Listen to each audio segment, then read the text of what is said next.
Good morning সবাইকে। Hello guys, এই দেখো আজকে আমাদের জালে মাছ ধরেছে।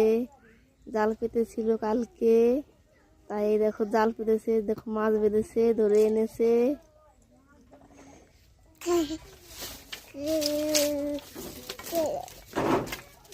এই দেখো এইগুলোই বেশি একটা বাঁধেনি, একটা জালেই বেশি বেঁধেছে।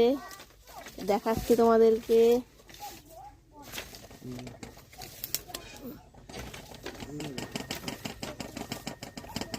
এই দেখো এই যে বড় জালটা, এই জালটা অনেকগুলো মাছ বেঁধেছে। এই দেখো দেখতেই পাচ্ছ তোমরা, অনেকগুলোই বেঁধেছে। দাঁড়াও, এক মিনিট হয় না, দাঁড়াও, এক মিনিট দরকার আছে। বড় বড় ল্যাঠা মাছই বেশি বেঁধেছে।